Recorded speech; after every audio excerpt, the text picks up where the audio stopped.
I'm doing great. We're both recording.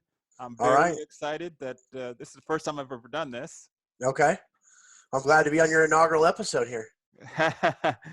well, uh, well, I'm just going to get to it for our All right. audience. Hey, for those of you guys who are part of my audience, thanks for joining us with Skyway Bound Presents.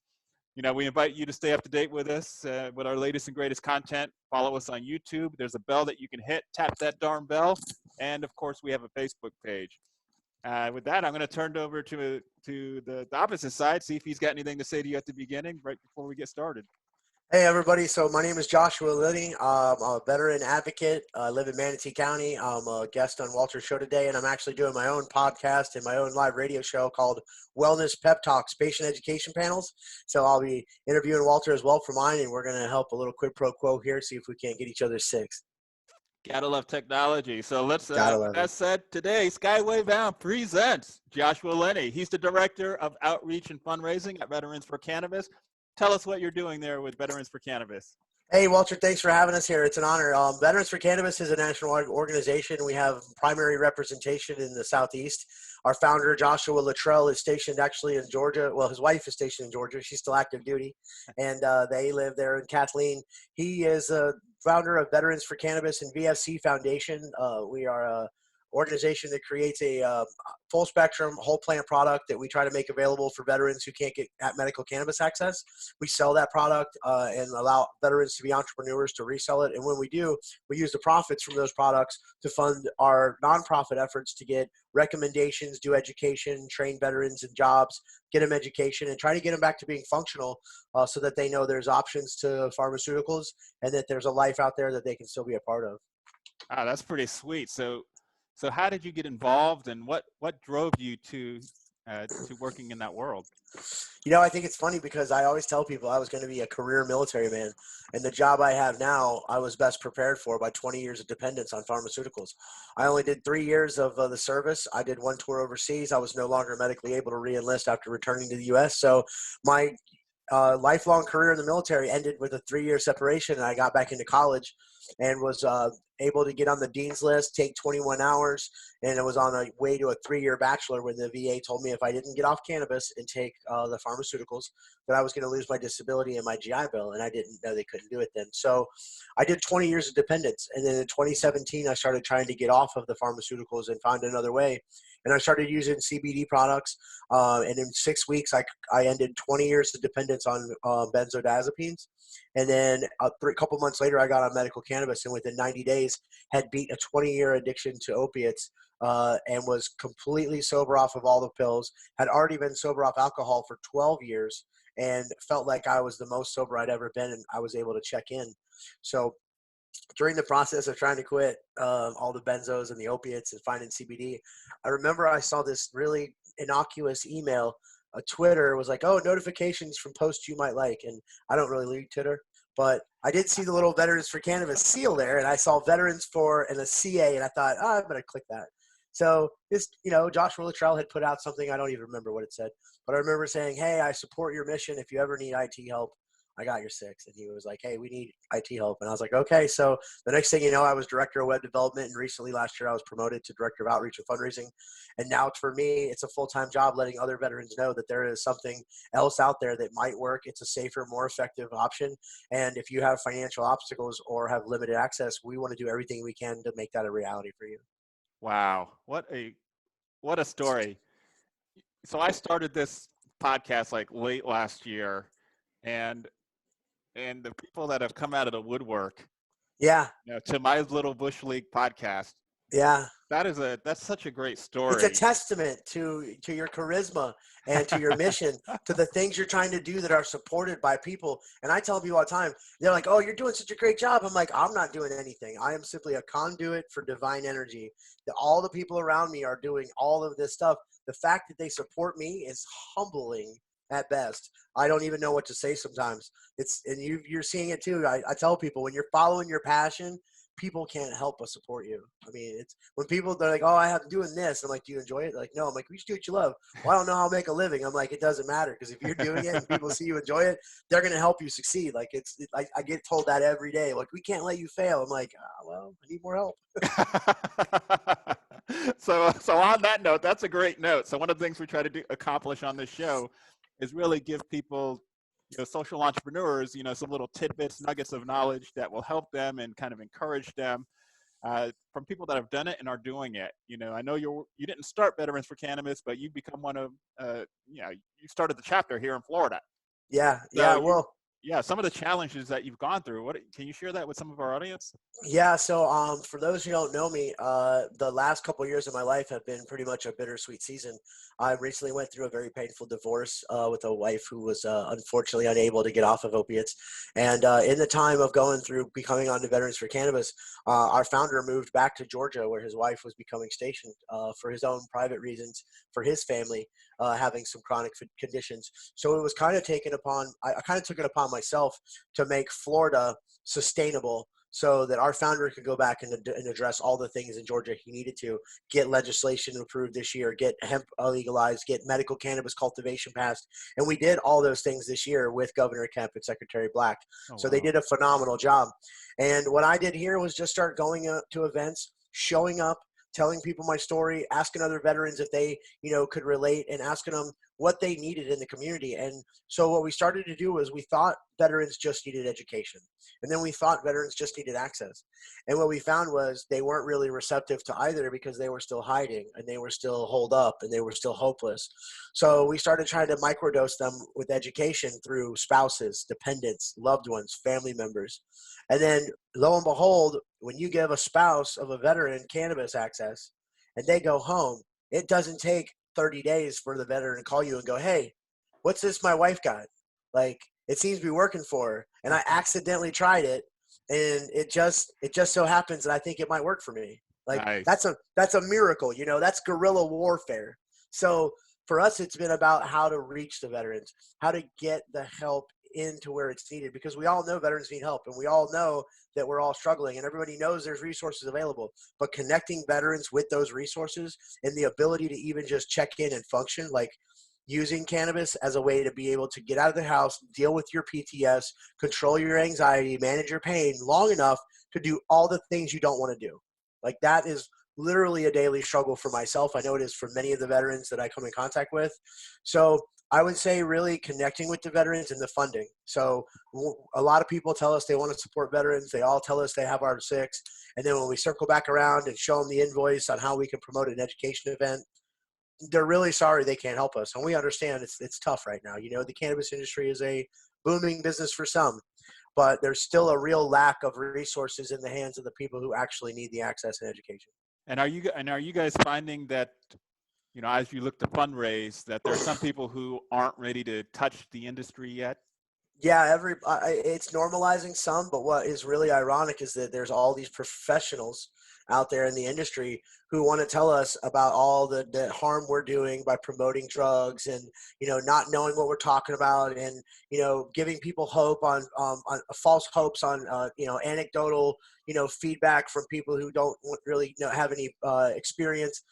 There's a lot of people out there who don't want to believe that cannabis is effective. They don't want to believe that any medicinal plants can work. They don't want to hear about psilocybin. They don't want to talk about kava. They don't want to talk about anything they don't understand. And if it doesn't come from the pharmacist at their Walgreens, they really don't.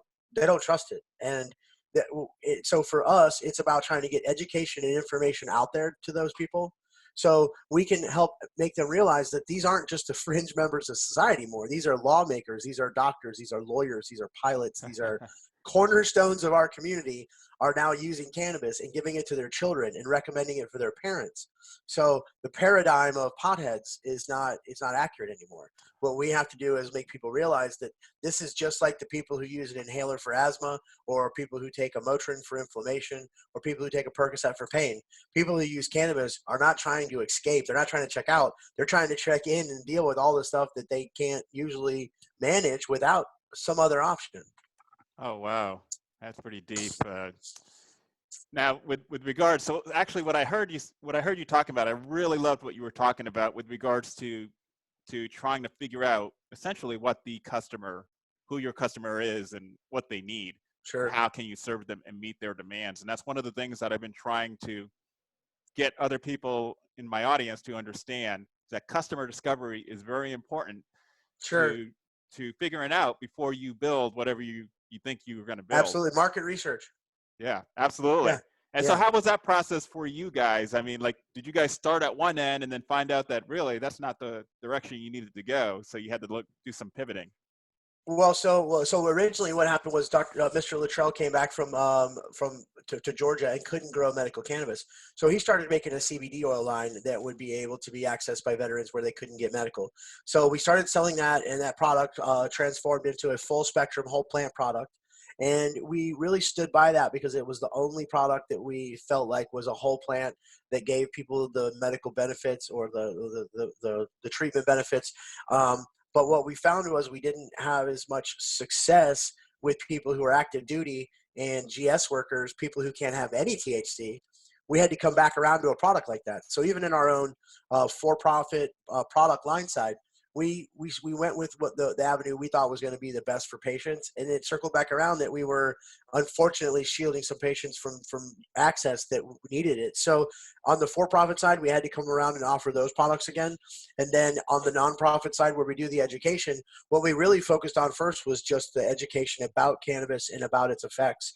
And what we've now focused on is trying to talk about all the whole health wellness options that our VA offers and that are available in the community for patients to complement their care with holistic modalities like acupuncture, massage therapy, yoga, meditation, nutrition, whole health wellness, diet, exercise, because we don't want veterans to think that cannabis is a silver bullet. It's not a one-stop shop. It's not going to cure all of your ails. It'll probably help you with everything that's wrong, but you're going to need to integrate some other medical treatments if you want to get full relief from your symptoms and manage them without pharmaceuticals. But the great news is there are plenty of options available for people who want it if you just are willing to look for them. And that's where you guys kind of come in. You guys kind of help guide or kind of help shepherd them to those potential options. But like you said, the demand from the customer has to be there to Sure. where they're willing to receive the messages that you're sharing with them. Well, that's a great point. So, I mean, it doesn't matter how many veterans we want to send to be educated or to be trained in a job if none of them want to do the job. I mean, like, so we have to find veterans who are motivated and ambitious enough to want to work, ones that are not just medicating, but now they want more. Now that they have the quality of life, now that they can function, now that they're waking up every day at 8, 9 o'clock and they don't have to lay in bed all day or complain on the phone. We have to find veterans who are wanting to go out there and make themselves better, who want to be entrepreneurs, who want to start up businesses, who want to employ others, who want to educate others, who want to share our message. And really, one of the hardest things we're finding is to actually get veterans to buy in. All of them want free recommendations. They all want free products. They'll all show up if we're giving stuff away. But the majority of them are not willing to put aside their own time and their own, issues to come out and help the people who are not doing as well as they are. And I know there are a lot of veterans out there who need help. I help them on a daily basis. But I'm currently homeless. I'm currently looking for a place to live. I currently am going through a divorce. I'm currently don't have any money. I'm currently unemployed. Like, there are plenty of reasons I could find to just focus on myself. But we really try to get the resources in the hands of veterans who want to do more despite all the odds so that we can get help to as many veterans as possible. You just, as you share more layers of your story, I mean, it's just so rich what you're sharing with us. And, as you were talking about your situation, what you're going through, it just kind of reminded me to a different degree. There's a clip going around the internet with a famous guy talking about jumping to make things happen. And that's what you're doing. That's... You have to. I mean, we can all sit around and find a reason why not to do something, or we can realize that we'll have the same thoughts and the same, feelings doing nothing as if we're doing something else. And if we go out, move a muscle, change a thought, and start helping someone else, miraculously solutions to our problems materialize. And what I find is the more problems I have, the more people I help, the quicker those problems get resolved. And if I just sit back and I'm the only one working on my problem, then I literally am my own worst enemy. If I go out and tell 15 people that I'm helping that I have a problem, one of them wants to help me. It's literally a common sense solution, but we get so wrapped up in ourselves and we hibernate and we isolate and we withdraw, and not just veterans, but everybody. Yeah. So, I just try to focus on other people who are struggling worse than I am, people who need help. And even if they're better off than I am and they still need help, I would rather go help them than sit around pitying myself all day, because it's pointless. It's a waste of time. No, you're absolutely right. At the end of the day, people only care about themselves. It's just human nature. Uh, Unfortunately, yeah. pretty much. I've gotten to a point in my life where it took me many years to figure out, one, just do something, just Yeah, do anything, even if anything, it's, yes, as long as you don't lose anything. your shirt. But even Yeah. if you do lose your shirt, darn it, are you still standing at the end of the day? And I am.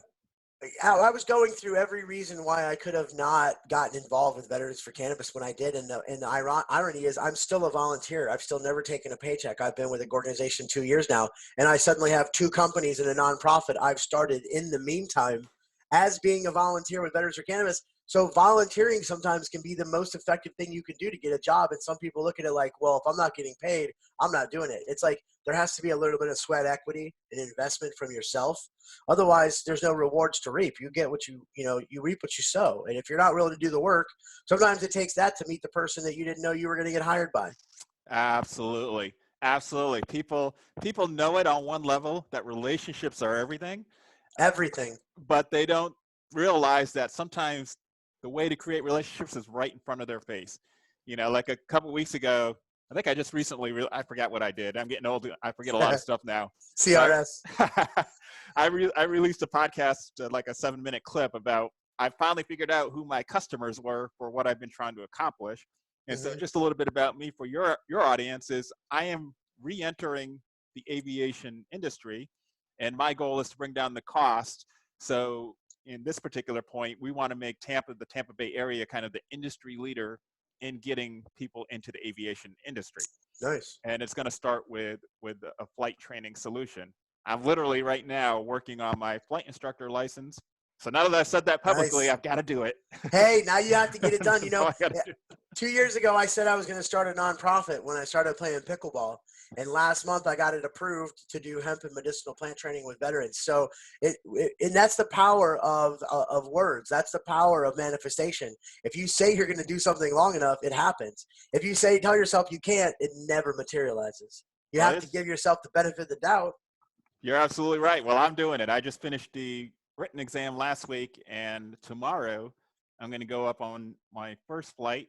I was commercially rated many, many years ago through the military, and I'm very rusty. So Yeah. It's going to take me some time to knock the rust off, get up back up to the commercial level of skill. Great. Yeah. I'm doing that, and then rolling right into a syllabus to train me up of how to teach it properly. How Then, long do you think it'll take?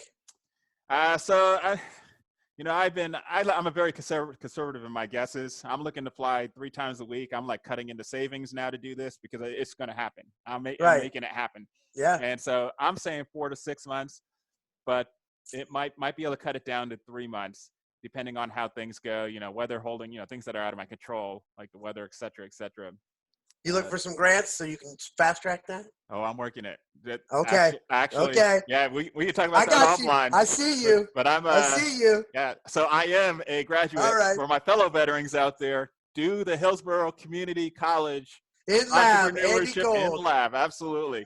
Shout out to In-lab, Andy If Gold. you're looking, you put forth the work, they will find a few pennies to help you move that business, make it legitimate, and they will help you. That team is wonderful. And there's other teams too that I participate with as well. I got to give a shout out to Action Zone. I'm also working with them. Nice. They don't have the seed funding yet, but they're working on that kind of lines, and they're specifically hyper focused on veterans as well. And so there's a lot of great programs for our veterans out there, but it takes people like you and me to get out there and help educate people. Well, so our veterans, I know a lot of them tell me that they're like, oh, well, there's no resources. And I say there's tons of resources. There's Voc Rehab, there's the In-Lab, there's seed funding, there's the Strive program, there's the Operation Boot Camp. These things that the veterans, that they really want to get involved, that they really want to find a way to make it happen, there are resources in the community available. And I know if you reach out to Walter, if you reach out to me, we're going to connect you with someone who can make that happen. We're not going to let your dreams go unbridled.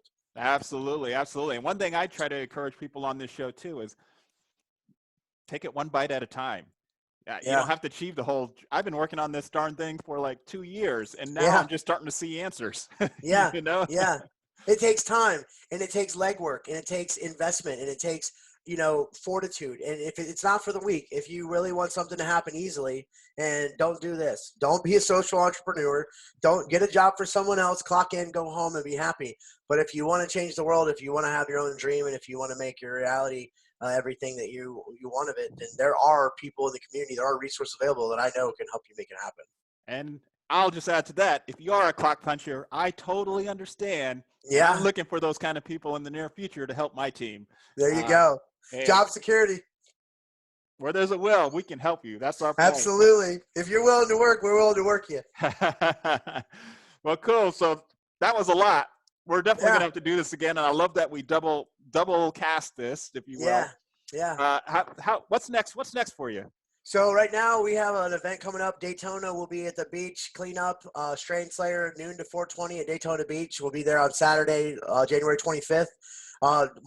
January 31st, Friday, it's Sensi Magazine launch party in Tampa at Hyde Park. Nice. We will be out there talking to Daniel Mitchell and Ashley Millington, Yasmin, the whole Sensi crew that's been out there trying to get their lifestyle magazine launched.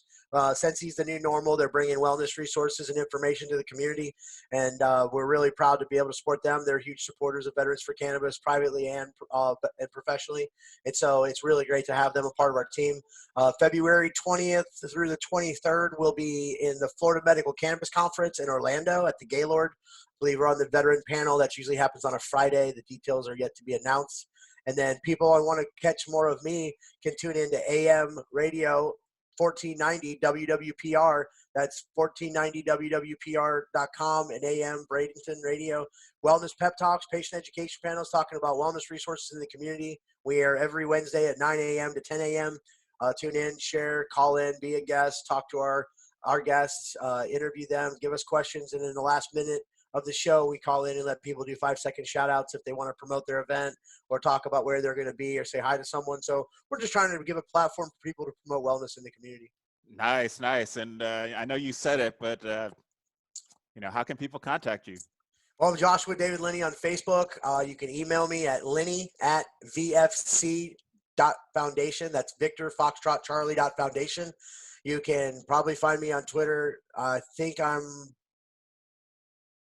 don't know if I'm really on many of them. I'm not really that active on them. But you can go to Wellness Pep Talks on Facebook. That's my radio show, and the website will be up soon. I am on 1490 WWPR every Wednesday at 9 o'clock, and you can always email me. You can always my phone number is online on Facebook, Joshua David Linney, and people can reach out to me. They can refer people to me.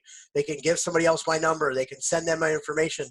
I always answer my own phone. I always respond personally, and I'm always available for anyone who needs it. Nice. And if you would, go ahead and spell Lenny for people. So that's Lenny, Linney @vfc.foundation.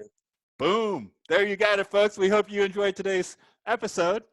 Like I said earlier, I love it. Stick around for a minute so we can sign up offline. But if you want our latest contact for my Skyway Bound Presents audience, connect with us on Facebook. Connect with us on what do you call that thing? YouTube. Oh yeah, YouTube. Like that bell. Tap that bell, please. Ding.